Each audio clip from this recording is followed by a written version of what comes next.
अब हम periodic table और पीरियोडिक टेबल में एलिमेंट्स के बारे में अच्छा खासा कुछ समझ चुके हैं और अब हम मॉलिक्यूल्स पर बात करने के लिए तैयार हैं, यानी उन्हें रिप्रेजेंट करने के तरीक़ों पर, यानी फार्मूलों की शक्ल में, जिसके 3 तरीक़े हैं।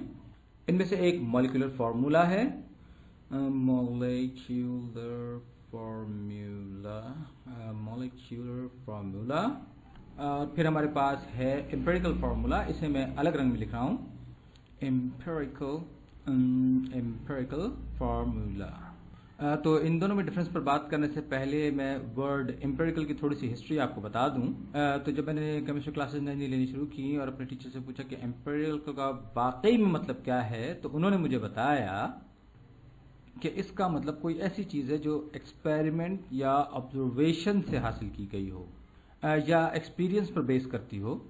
तो अगर कोई कहे कि उसने एम्पिरिकली XYZ मालूम किए हैं, तो इसका मतलब ये होगा कि उसने XYZ को थ्रू एक्सपेरिमेंट या ऑब्जर्वेशन मालूम किया है।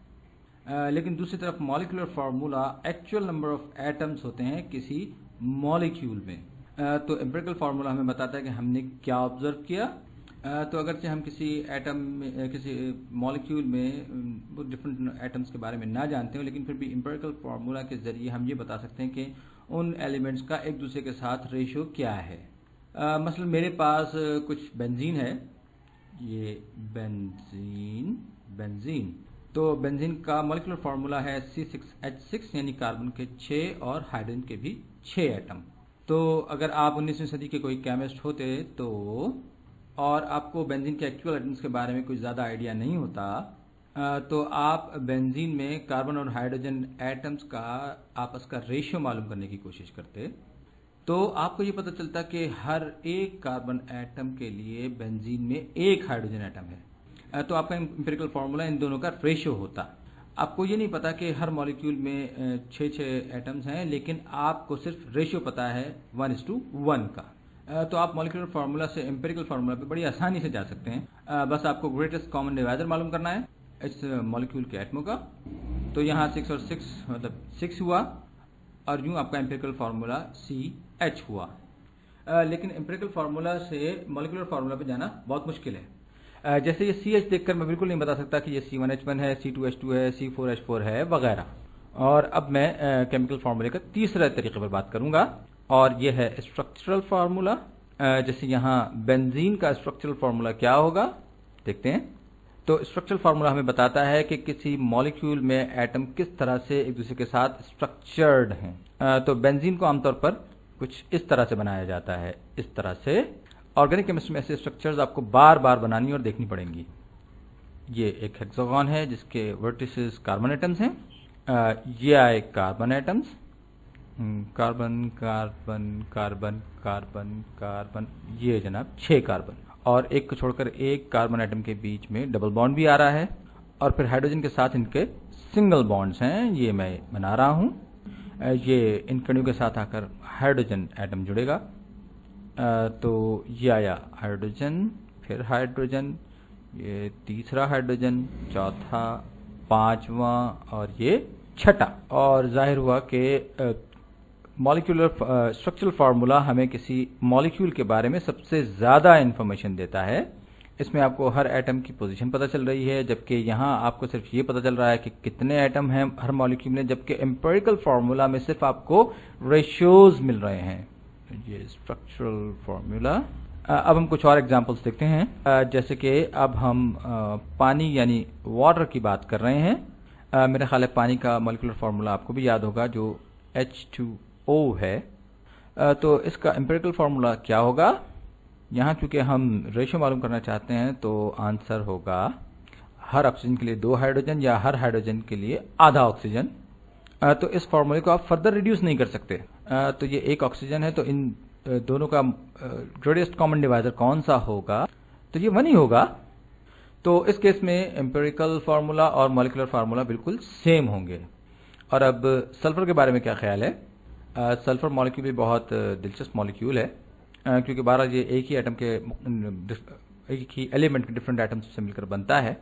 ओह सॉरी, शायद मैंने गलत लिख दिया। सॉरी, ये PH नहीं बल्कि F है। मेरा ख्याल है मुझे स्पेलिंग्स पर भी कोई वीडियो करनी चाहिए। खैर, ये PH नहीं है बल्कि F है, ये लिखा जाएगा सल्फर, सल्फर। तो इसका मॉलिक्यूलर फार्मूला S8 है, यानी इसका मॉलिक्यूल किसी ऑक्टागन की तरह से नजर आएगा। इसकी स्ट्रक्चर मैं यहाँ नहीं बना रहा हूँ, आप चाहें तो आप विकिपीडिया पे या किसी वेबसाइट पर जाके देख सकते हैं। तो मैं कह रहा था कि मसलन अगर आपके पास सल्फर का एक बैग भरा हुआ हो तो क्योंकि आपको मॉलिक्यूलर सल्फर का फार्मूला नहीं मालूम, तो आप एम्पिरिकल फार्मूला किस तरह लिखेंगे, 8 डिवाइड बाय 8 सिंपली S, यानी बैग में आपके पास सिर्फ सल्फर है। एक और एग्जांपल जो हम ले रहे हैं वो है ग्लूकोज की। तो ग्लूकोज, तो इसका मॉलिक्यूलर फार्मूला होगा ये होगा C6H12O6, यानी यहाँ 6 कार्बन एटम्स के लिए 12 हाइड्रोजन एटम्स हैं और 6 ऑक्सीजन। तो जब हम इस फार्मूला को इसके एम्पिरिकल फार्मूला में रिड्यूस करेंगे तो हमें क्या मिलेगा, यानी हम इन नंबर्स को 6 से डिवाइड करें तो हमें मिलेगा 1 कार्बन, 2 हाइड्रोजन और 1 ऑक्सीजन। तो ये एक बड़े बैग में रखी हुई ग्लूकोज के कार्बन, हाइड्रोजन और ऑक्सीजन एटम्स का आपस में रेशियो होगा। लेकिन ये वाला फार्मूला आपको हर ग्लूकोज एटम में नंबर ऑफ डिफरेंट एटम्स के बारे में बता रहा है। अब हम एम्पिरिकल फार्मूला और मॉलिक्यूलर फार्मूला को इस्तेमाल करते हुए ये मालूम करने की कोशिश करेंगे कि किसी मॉलिक्यूल की मास कंपोजिशन क्या होती है। लेकिन सबसे पहला सवाल तो यही है कि आप मॉलिक्यूलर मास मालूम कैसे करेंगे, यानी मॉलिक्यूलर मास, ये मैंने लिखा मॉलिक्यूलर मास, ठीक। तो मॉलिक्यूलर मास का मतलब होगा जितने भी एटम्स, जितने भी उनके एटॉमिक मास यूनिट में हैं, उनका टोटल मास कितना है।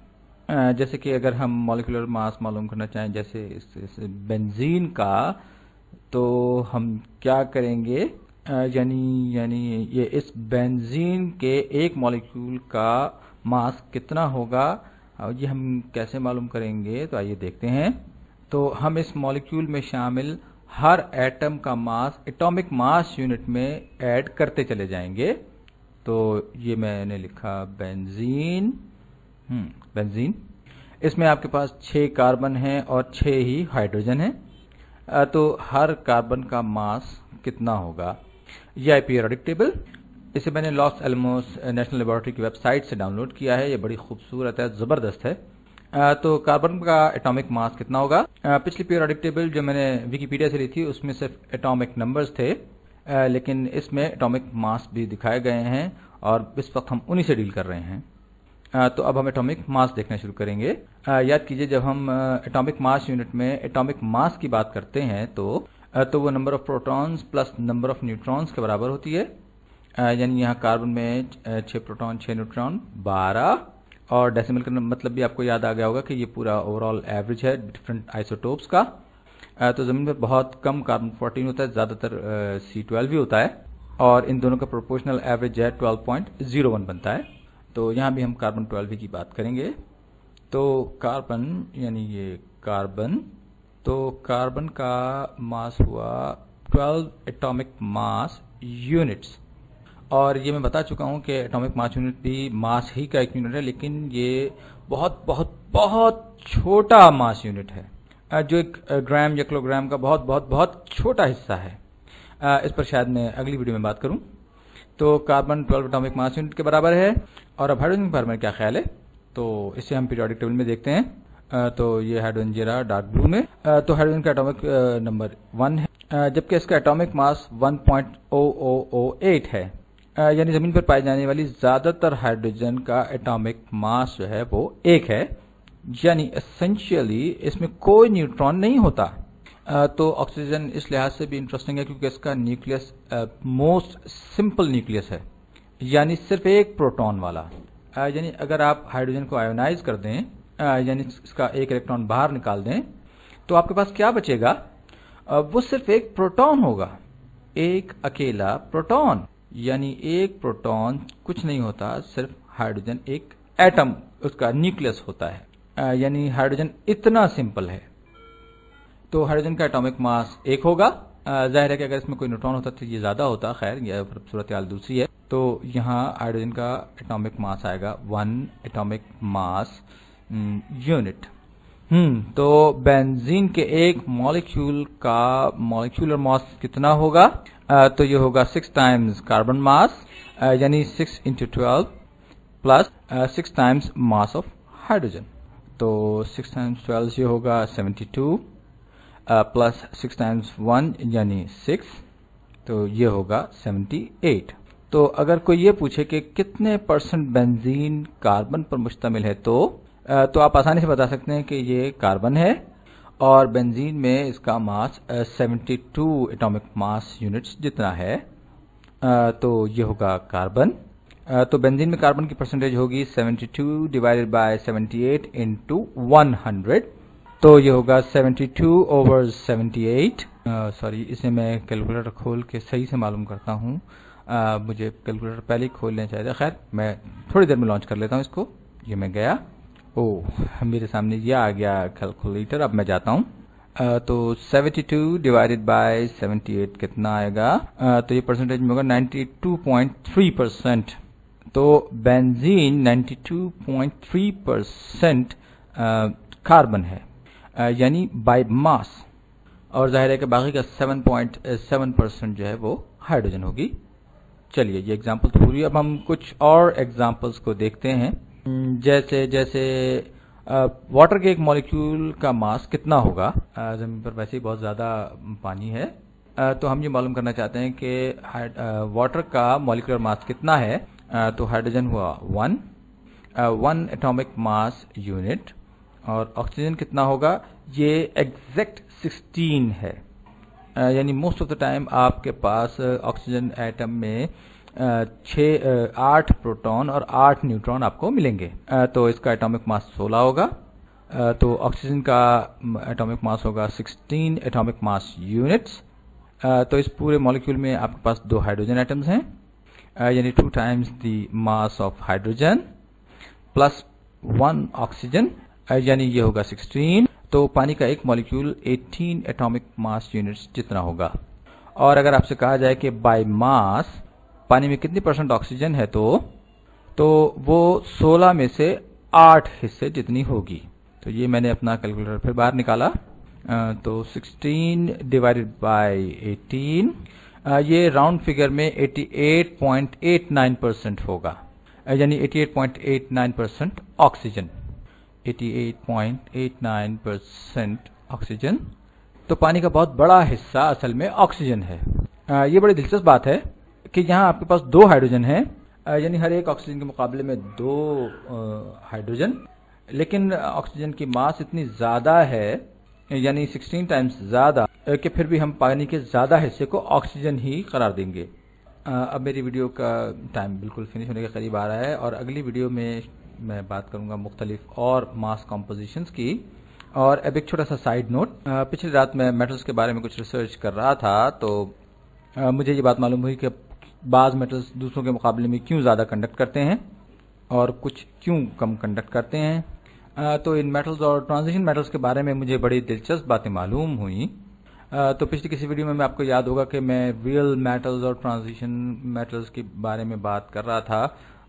तो केमिस्ट्री की एक और किताब में मैंने पढ़ा, तो मुझे ये पता चला कि ये जो मेटल्स जिन्हें हम एक्चुअल मेटल्स कहते हैं और ये जिन्हें हम ट्रांजिशन मेटल्स कहते हैं, भाई मैं तो आयरन, कॉपर, गोल्ड इन सबको ही मेटल समझता हूँ। तो इन्हें ट्रांजिशन मेटल्स क्यों कहा जाए और इन लाल वालों को रेगुलर मेटल्स क्यों कहा जाए? तो मालूम हुआ कि इन मेटल्स का कॉमन नेम पुअर मेटल्स है, क्योंकि किसी हद तक ये सॉफ्ट होते हैं और इनका मेल्टिंग पॉइंट भी खासा कम होता है। तो इस बारे में मेरा ख्याल भी बिल्कुल सही था।